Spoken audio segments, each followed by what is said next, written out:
మన గత 2 రోజులుగా ఏదైతే జిందాల్ అల్యూమినియం అని ఆ రోజు ప్రభుత్వం అధికారులు వడవర, ముసిరిపల్లి, కెల్తంపాలెం, పెదకండేపల్లి రైతుల్ని నమ్మించి భూములు తీసుకున్నారో మరి అల్యూమినియం కంపెనీ రాదు, దాని బదులుగా ఒక ఎంఎస్ఎంఈ పార్క్ వస్తుందని మరి గత ప్రభుత్వంలో నాకు జీవో ఇవ్వడం, ఆ ఇచ్చినప్పుడే మరి మీ అందరూ కూడా నిరసన కార్యక్రమాలు తెలియజేయడం, మరి టెంట్లు ధర్నాలు ఆ రోజు చేసుకొని మరి ఆ ఎంఎస్ఎంఈ పార్క్ ఆ రోజు రాకుండా ఆపడం జరిగింది. ఆ విషయాలు ఇక్కడ ఉన్న చాలామందికి తెలుసు. ఆ తర్వాత మళ్ళీ ఈ కూటమి ప్రభుత్వం వచ్చిన తర్వాత కూడా అది అడుగులు వేస్తుండగా మరి మేమైతే ప్రభుత్వానికి అవనండి, అధికారులకు అయితే అవనండి విషయం చెప్పి రైతులందరికీ కూడా అన్యాయం జరిగింది. 18 సంవత్సరాల క్రితం భూమి తీసుకున్నారు, మరి మాకు న్యాయం చేయాలి. ఆ రోజు 2 లక్షలు ఇచ్చి సరిపెట్టారు, షేర్లు ఇస్తున్నారు, షేర్లు కానీ ఉద్యోగాలు కానీ ఇక్కడ ఎటువంటి అభివృద్ధి కార్యక్రమాలు జరగలేదు.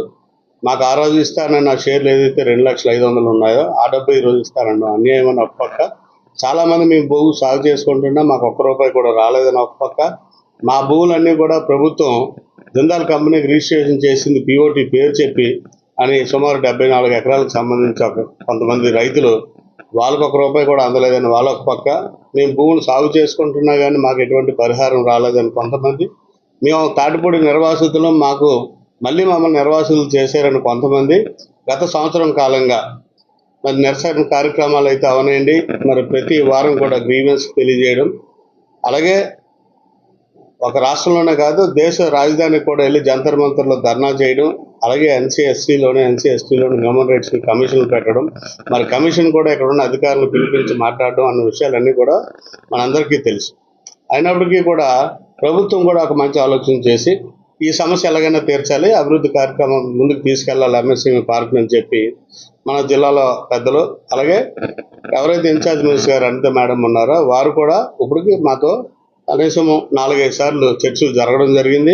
అందులో 2 సార్లు అయితే రైతులు కూడా దగ్గర కూర్చోబెట్టుకొని మాట్లాడడం, రైతులకు ఏం చేయాలి మనం న్యాయం అని చెప్పి మరి వాళ్ళు కూడా అధికారులు అవనండి, అలాగే మంత్రి గారు అయితే అవనండి, జిల్లా మంత్రి గారు అయితే అవనండి, అందరూ కూడా రైతులకు న్యాయం చేయాలని ఒక ఆలోచనకి అయితే రావడం జరిగింది. మరి ఈ నెల 3వ తారీఖుని కలెక్టరేట్లోనే మరి అటు రైతులు, ఇటు ప్రభుత్వ యంత్రాంగం, అటు మంత్రి గారి ఆధ్వర్యంలో, ప్రజాప్రతినిధుల ఆధ్వర్యంలో ఒక సమావేశం జరిగింది. సమావేశం విషయాలు కూడా మరి మీ అందరికీ కూడా తెలుసు. అయినప్పటికీ కూడా 23వ తారీఖున జరిగింది. మరి నిన్న ఈరోజు పేపర్కి ఏంటంటే జూలై 3న ముహూర్తం అని మరి ఆంధ్రజ్యోతి పేపర్లో వచ్చింది. అలాగే ఈరోజు ఎస్కోట్లో పారిశ్రామిక వెలుగులు అని చెప్పి మళ్ళీ